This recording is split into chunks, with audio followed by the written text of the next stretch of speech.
So I am the student member on the Iowa State Board of Education. I joined in the middle of May last year, so right as soon as the pandemic hit, or actually April, I think. So as soon as the pandemic hit, I was on the first board meeting that they had after that. And so a lot of policy changes have been happening. And I've learned quite a bit about what kind of work specifically education policy is happening within our state. But then in addition to that, I also have weekly meetings with our school superintendent. So I learn more about local policy within our school district and within our town, and how that and the policy within our state affects our school district. And then I'm also the student member on, or the executive director of the Iowa Student Learning Institute, which is a student-led 501c3 nonprofit. And we've spoken out against some of the state policies and legislation that was proposed last year.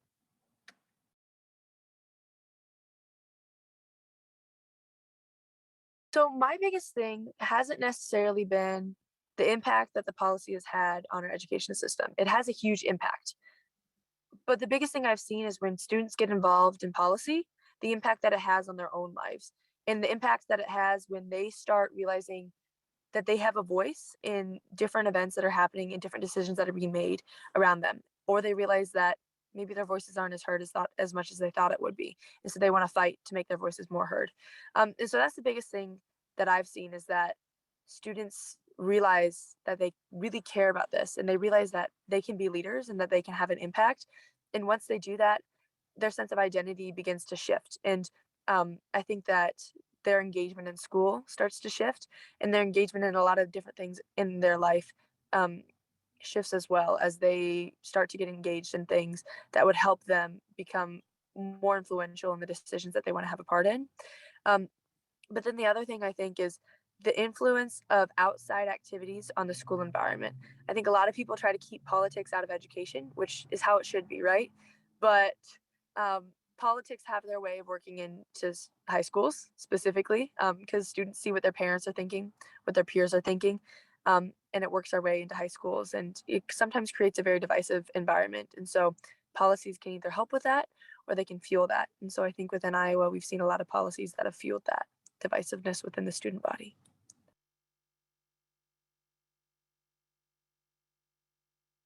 So I think that getting involved within your community and within campus is really important, because I think getting involved in school is great. But then if you get involved in your community, sometimes you have the opportunity to work on projects that are a lot more meaningful to you. And so I believe that every student is passionate about something, or that they see an issue that needs to be changed. But some of them don't have the tools to make that change. And so they get disillusioned and they feel like they have no power in doing that. Or um, they just don't believe that they have any ability to make that change. And so they have these things where I just don't care about it. It is what it is. And so I think that getting involved in small things helps you realize that you are a leader. And regardless of whether you would like to be or not, you have an influence on the people around you. Um, and I think that it has a pretty big impact on students' mental health and their social emotional health, and every other aspect of well-being. So when they start to get involved, like I said before, I feel like their sense of identity starts to shift and they see themselves in a whole new light. And that's pretty much the biggest reason that students should get involved, is because you see yourself in a much more positive light. And by getting involved in things that teachers might do for you instead, you start to see how maybe there are ways that you could teach yourself something better. And you begin to be a teacher for yourself, and learn about all these other things that maybe you necessarily wouldn't have taken the initiative to learn or seek out before.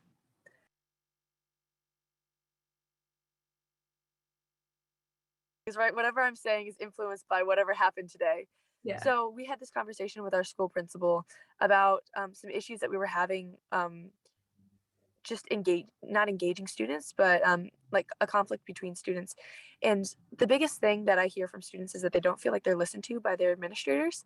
But our school principal is really unique in that he had a way to validate the experiences that we were having, um, while also asking the questions to have enough information to mediate the situation, um, and to see like get the credibility of it, of what we're saying.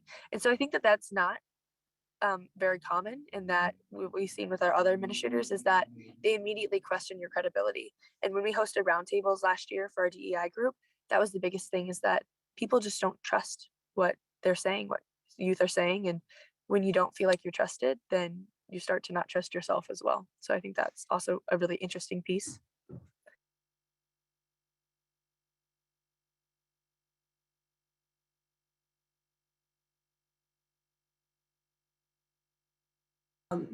My school district has a student advisory council. So essentially it's like a conglomerate of students from the middle schools and high schools that we have within our area. And we sort of serve as sort of like the bridge that connects our respective student bodies and then the school board members. And this is where we sort of like illustrate or like proclaim the needs of the student body. So in the past, I think it was not last year, but 2 or 3 years ago, we were actually able to get our dress code changed because we had realized that a lot of the, I guess, penalties or like dress codings that were happening within the schools were targeting females within our schools. So we were able to get that changed, and that's been an enactment for like somewhat recently. So that was really cool. I guess in other groups as well, this isn't necessarily a policy change, but more so like action that I'm taking now. I was able to form a student equity team that we had never had before. My school district had just formed their own sort of staff equity team as well, and they wanted to have a student piece. So that's hopefully going to bring about some change as well.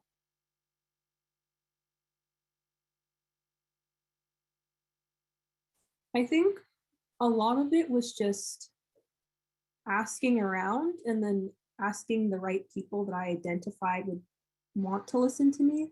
Because I think a lot of, or at least students that are interested in student voice or like this sort of, activity or just like saying their thoughts, they have a lot of trouble finding people, and those people being, I guess, like adults or higher ups within their school districts to actually connect to and listen to. So I think the way that I was able to be involved in a lot of these things was just identifying people that were on the same page as me and would help me and would actually listen to the issues that I had.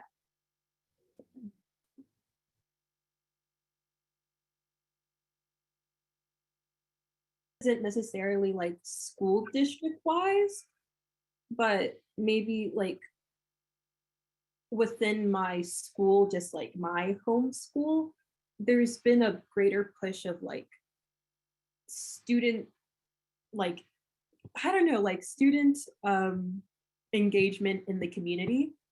Because I know, at least again for like my school specifically, it's not that we're necessarily closed off from our community, but there really isn't any interaction between like the people that are around us unless it's through like volunteer groups like Key Club and so on and so forth. So as of this year with PBIS, we've been able to sort of like set goals to where we're going to try and have at least like one major big like student community activity that includes everyone from the school, not just like a certain subsection of the population. So I guess that isn't necessarily like a policy change per se, but just like a school culture change.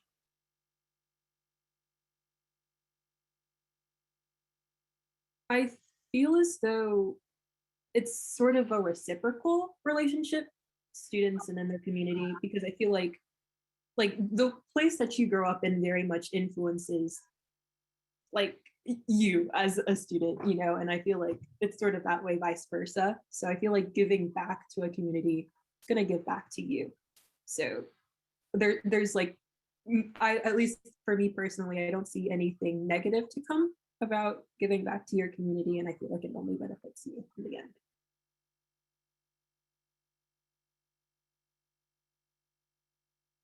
I guess over the past 2 years or so, I just really want to promote equity. And I know that's such like I don't know if tokenized is the right word to say for that word, but it's such a like, it can be very much controversial. Like when you hear equity, you think, oh, we're just talking about like racial diversity or like sexual orientation diversity, like that sort of thing. But I more so want to try and have, at least in my school district, equal opportunities for every single student, no matter where they come from. So meaning that at least um, in the way that staff or students approach, serious topics like what we've been dealing with for the past like year and a half, to deal with them with as much respect as possible, and also create spaces in which they can learn too. Um, yeah, because I think everyone should deserves to go to a school in which they feel safe and welcome, and that they're getting as much of a chance as someone who has historically had uh, more chances than them, or the ability to get more chances.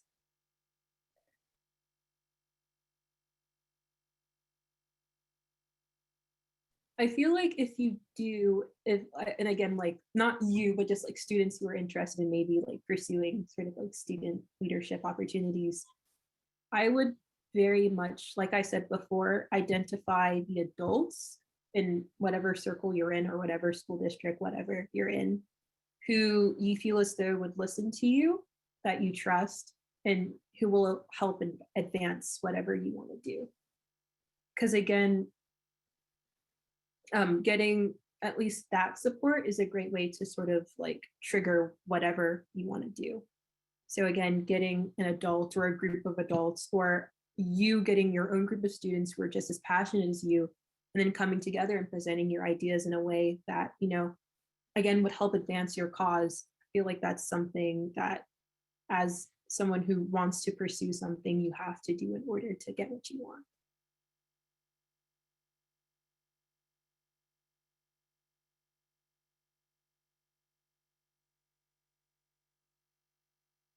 What we do as a student advisory council is, if the board wants us to say something or wants us to weigh in on something, they usually give us surveys, stuff like that, or ask us directly, like come to our meetings. For example, the superintendent of ours comes in quite often and talks to us and gets our opinion on things. We don't have as much power as we'd like to. However, we are still able to get things done. One of these things sort of recently was the dress code. We sort of changed that quite a lot, and it was pretty much directly because of the Student Advisory Council.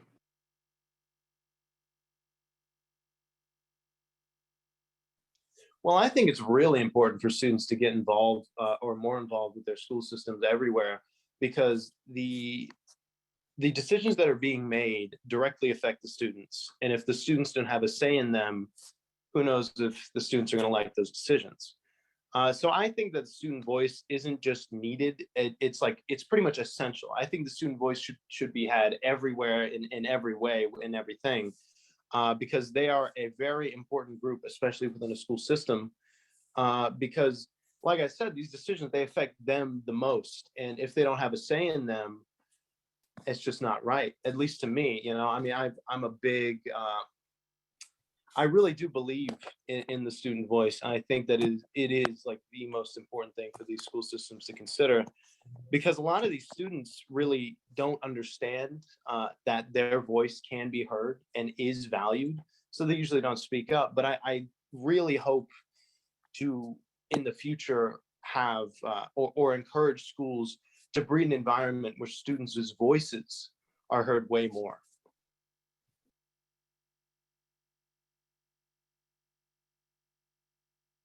I'd like to say to all the students and teachers who are getting more involved with student voice, be persistent. Make sure that you believe in what you're doing, because if you put in the work to do it, it will happen. That I am sure of. If you really are willing to put in the work to prioritize students' voices, it can happen, and it has happened in a lot of places, notably here in Roanoke, but in other places that really need it, it can happen as long as you stay persistent.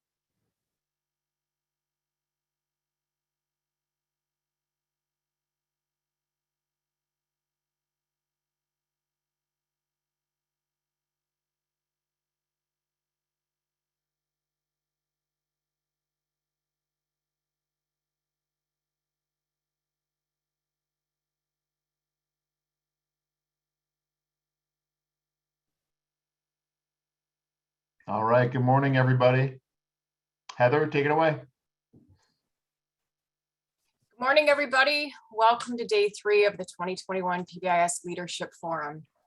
I'm Heather George, professor at the University of South Florida in Tampa Bay, and I'm privileged to co-direct the National TA Center on PBIS with my colleagues, Kent McIntosh, Tim Lewis, Brandy Simonson, all of whom you've heard from over the past 2 days. We've had over 2,700 people registered for this virtual event and are excited to host 2022 in person. So please stay tuned for more details.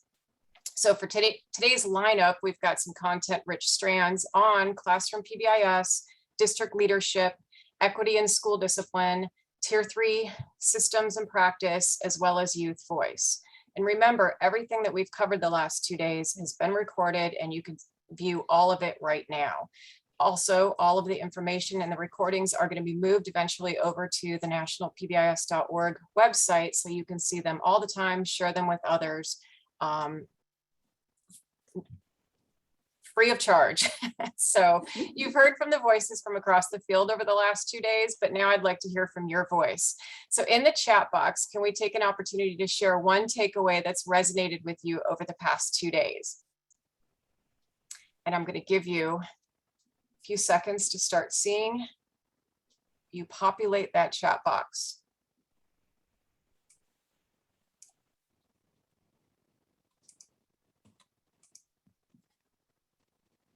Awesome. Look at that. Voice practices, the big wow in all caps. This is awesome. The opportunity for student voice, ideas for funding. Yes, keep sending them in. This is great. And I'm going to keep talking while you're sending them in. Thank you for this. Thank you for sharing, continuing to get up in the morning, working to do your best when we know times are difficult, and keeping kids, especially kids at risk and kids with disabilities, a priority. We as family members need you. Your students need you. And as I always like to say, no one is exempt. We all have an important part to play. So on October 1st of this year, the National Center on PBIS started its 24th year of consecutive funding. We have learned from you. We continue to learn from you, and we appreciate the collaboration we've had with you in continuing to advance the field of PBIS. We are in this together. And I'm super excited to introduce our keynote, who's been with us since the very beginning. So Dr. Renee Bradley is an education program specialist at the Office of Special Education Programs, also known as OSEP, at the U.S. Department of Education, and brings over 35 years of experience in special ed. Renee joined the Department of Education in 1997, works in the Research to Practice Division, and has served as our project officer for the National Center on PBIS. She's not just your typical project officer. She also has written and contributed to numerous publications and is a frequent presenter on special education and behavior issues. She's also continued to provide guidance for us since our very first inception, which was either 1997 or 1998, but it was a long time ago, 24 years at least. So please help me in welcoming Dr. Renee Bradley and enjoy the rest of your time today. Thank you, Heather, and welcome to day 3, everybody. I hope that you are like me, and I'm so glad to see the things in the chat about feeling renewed and kind of re-energized from our time together. I also want to do a couple of thank yous before I get into my remarks.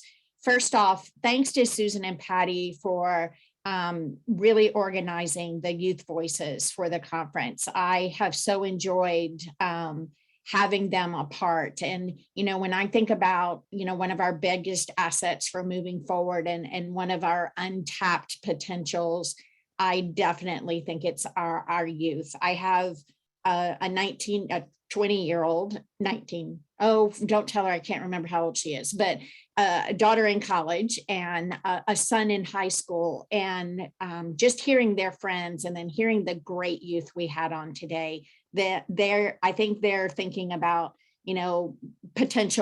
solving potential problems, maybe far in advance of many of the folks that I hear trying to do that on a daily basis. And a big thank you to all of you. Even more now more than ever, it is hard to prioritize time and set aside time for professional development and connection, and for taking care of each of you individually. And all of us have so many competing demands right now, so that you've taken the time to be here and participate in the last 2 days and hopefully this afternoon. Thank you so much for that. A big thanks to Lucille and Brian and their team for coordinating the forum. Kent, Brandy, Heather, and Tim for your leadership as co-directors, and to the entire PBIS team. I don't have time in my brief time with you this morning to go through all of the 20 plus names of the folks that meet together monthly and really help coordinate this PBIS effort. And I will say, by far, this is my very favorite meeting of the year. This year, I'm breaking a few traditions. I usually am at the end of the forum with all the folks that can't get early flights out, and we have kind of a share some overall messages. And I usually do that just through pictures. I'm breaking a little bit with that tradition this year. There's still going to be pictures, and I'm still going to spend the majority of my time on some overall messages. But I do want to start off my remarks this morning sharing a new publication, a resource that came out from the Department of Education that I'm super excited about. And I want you to know about the publication and hopefully share my excitement in the messages. As you all know, I know I'm preaching to the choir today, but mental health, social, emotional behavior challenges are not new, and they're solely not the consequences of the COVID pandemic. However, the mental health concerns of our children and youth have been recently brought to light, and there seems to be a new sense of urgency to address this crisis. I'm going to quickly share 7 recommendations from the recently released, actually Tuesday a week ago, document from the U.S. Department of Education entitled Supporting Child and Student Social, Emotional, Behavioral, and Mental Health Needs. It's part of the United States Department of Education's roadmap to return to school effort. And for the document and in my remarks today, I just want to set the stage a little bit. And I want you to kind of have a definition in your mind. And we're using the definition from the Center for Disease Control and Prevention that reads in part, mental health includes our emotional, psychological, and social well-being. It affects how we think, how we feel, and how we act. It also determines how we handle stress, relate to others, and make healthy choices. So that's kind of the frame that we're looking at as the mental health definition. In the United States, we are really fortunate to have a Secretary of Education, Miguel Cardona, who believes strongly in the importance of prioritizing social, emotional, and behavioral and mental health needs of children and youth to enable them to fully access learning and participate in a range of opportunities. I'm sharing 2 quotes with you up on the slide today, one that he did last March, and he said, in the past, student access to structured mental health services in schools hasn't been implemented in a functional way. It's been ancillary and after the fact. We have an opportunity now to redesign schools and make sure that mental health services are a core part of the school's DNA. I love that last sentence. In releasing the new document, he went on to say, our efforts as educators must go beyond literacy, math, history, science, and other core subjects to include helping students build social, emotional, behavioral skills that they will need to fully access and participate in learning and make the most of their potential and future opportunities. I'll provide a link to the document in a few minutes, but I want to take a few more seconds and go through some of the recommendations. The intent in the document is that it can be applicable across early childhood, K-12 schools and programs, and also for young college students on college campuses. Each recommendation has a brief explanation, some examples of practices, and in the appendix, numerous implementation examples. Many of these came from your work. And I would be remiss if I didn't do a quick shout out to Brandy Simonson, Susan Barrett, and Mark Wiest, who were so helpful and free with their knowledge and skills to help us put this document together. So I'm going to run really quickly. I encourage you to look at the document to get more kind of full concepts of what's included. The first recommendation looks at prioritizing wellness for each and every child, student, educator, and provider. I will say in the beginning, when we were looking at this, we were focused primarily on children and students. And a quick kind of aha moment was there's no way we can prioritize student and child mental health and well-being if we don't first prioritize the mental health and well-being of the providers, the teachers and the providers that are closest to the children. So this talks about prioritizing for both populations and practices for school leaders and program leaders to show concern for staff and students. And I'll come back to this in my messages a little bit later today. The second one is enhance mental health literacy and reduce stigma and other barriers to access. Using the term literacy here was deliberate. It's not just awareness, increasing our awareness and knowledge. It really is having a broad knowledge of mental health, social, emotional, and behavioral skills, early warning signs, interventions, and practices. And how do we integrate these services so that they're readily available?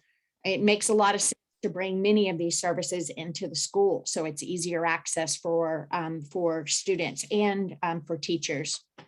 The third recommendation looks at implementing a continuum of evidence-based practice. For me, there are three really important words in here, I guess four. One is this continuum, this idea of a continuum. So can we handle the whole range of needs of students from the less intensive to the more intensive? Whereas these recommendations are more at the universal level, having this recommendation about a continuum of practices gets to what we do for those children, students, families that need our very best or most intensive services. And the second key term is evidence-based practices. More important than ever, we need to focus on time on things that we know works. The fourth recommendation is on the next page, I think, and it looks at establishing an integrated framework of educational, social, emotional, and behavioral health support for all. This has been a core principle of our work in PBIS, creating safe, positive, predictable learning environments, having a leadership team that can drive the effectiveness of those practice, and really look at what Secretary Cardona has said about integrating this into the DNA of how a school functions, allowing schools to customize their practices and strategies based on need. Not every school, not every student, not every teacher needs the same thing. And our framework has always provided that level of customization. The fifth recommendation looks at leveraging policy and funding. This was a really hard one to find examples on because I know there are a lot of you, some of you listening today, that are really doing creative and flexible collaboration and merging and of funds from different resources, because there are lots of different funding streams that can address social, emotional, behavioral, and mental health needs. But sometimes it's really hard to get states and districts to share how they're creatively approaching this because they're worried their creativity might cross a line somewhere. But I'm hoping that we get to a point where we can highlight successes of folks that have really integrated their services, their policy and funding. The sixth one looks at enhancing workforce capacity. Both increasing the numbers of folks that can provide these services, but also increasing the capacity of existing folks, especially when we're looking at more intensive needs. We know that that requires a level of expertise that might not be readily available in every school. So how do we do coaching? How do we do ready access to expertise that we need? And it also should look at how we attract and retain the teachers. And I'll talk about this a little bit more in my messages. And then the last recommendation looks at using data for decision-making, another core principle of our work from the very beginning, that how do you use this for to promote equitable implementation and equitable outcomes. It's not just outcomes for the majority, it's outcomes for each and every student. So how do we look at one, or are we collecting data? Do we have in the dashboards that are being coming up around different districts and states, are social, emotional, and behavioral and mental health characteristics and risk factors, are they tracked? Are they accounted for? And then the other part of that is, if they're collected but no one can access them, then they're really not helpful. So making sure we're collecting the data that we need, and then making sure that it is accessible to everyone that can use that. On this next slide, you will see the link to the document at the very bottom of the page. I think we've also included it on the PBIS home site, so you can go see it there. And this just shows how it's set up, exploration of challenges, the recommendations, implementation examples, our federal TA centers, and resources that are specific to this topic. So with that said, don't move on yet, Brian, please, but just stay here for a second. I hope that you recognize the collective PBIS fingerprints all over this work, because it is definitely informed many of these recommendations. And I hope also that you're seeing that this is a really unique opportunity that we have in time right now for those of us that care most about these types of these issues, that there is a lot of highlight and attention on them. And we really, y'all have the skills and the knowledge to really lead these efforts. And we definitely have a secretary supportive of making sure that we're including this more substantially in the DNA of what schools do. So taking a quick breath for that. And I want to change course just a little bit. I invite you to, Brian, you can go on to the next slide, please, but take a breath. Maybe give yourself a 10-minute break from multitasking and an opportunity to listen, connect, and reflect. So I talked about this part of the talk as being building on our basics. And with all of the money currently going into schools, it is a perfect time to remember the basics, what we know works. The greatest temptation around schools and districts right now across our country is that sexy, fancy, new, shiny, bright object. But we need to resist some of the sexy, fancy, shiny, bright objects.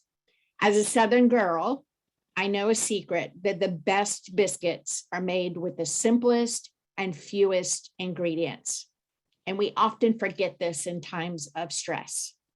With new funds, we need to focus on building capacity, building the systems and the infrastructures to support progress once these additional funds are no longer available. So we don't want to waste this opportunity in all consumables. We want to make sure that we have a focus on what happens. How can we show that we use these funds well? During these crazy times, our tendency is to do more, right? So we want to resist the temptation to pile on the already full plates of our teachers and providers, and continue to focus the conversation on what are your needs determined by your data, not your needs determined necessarily by outside experts. What practices are you doing? What practices are in place and working and getting the outcomes that you want?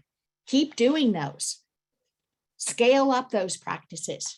Brian, go back just a second, please. Scale up those practices. What practices are not working? Those are practices that we might want to stop. Seth Godin, in a neat little book called The Dip, says we fail when we get distracted by tasks we don't have the guts to quit. And I think that's a really neat thing for us to keep in the back of our mind. Time is so precious right now. We need to use it on what we know works. The basics of PBIS work.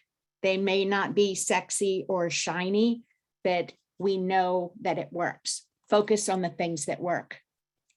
The next slide, please. How'd you feel on the first day when the chat started whirling by and everybody was saying where they were from and people were saying hi to each other? I was like, oh my gosh, these are my people. I love this event. And it reminds me every year of a family reunion. We welcome the new babies or the new members. We share memories of those no longer with us. And for this short time, we are in one of those safe spaces where we're not that behavior person. We can explore and question and participate with others who share our concerns, our struggles, and our values. I've recently listened to a podcast that Bruce Springsteen's been involved with, and I really resonated with how he was describing his concerts. He says that he focuses on creating a space for 3 hours where a bunch of radically different people from all over come together despite their differences to unite for a shared experience where we highlight our commonalities as humans. That's what this conference is for me. I always think about, why can't we continue to replicate this for more people? How can we?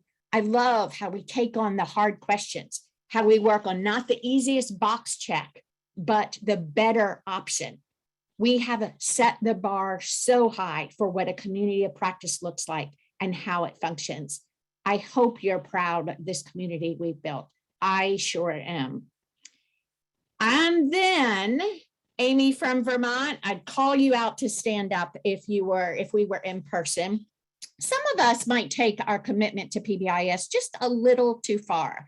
Whereas you might be at a reunion where someone might have an I Love Mom tattoo on them, Amy has the full circles of the PBIS tattooed.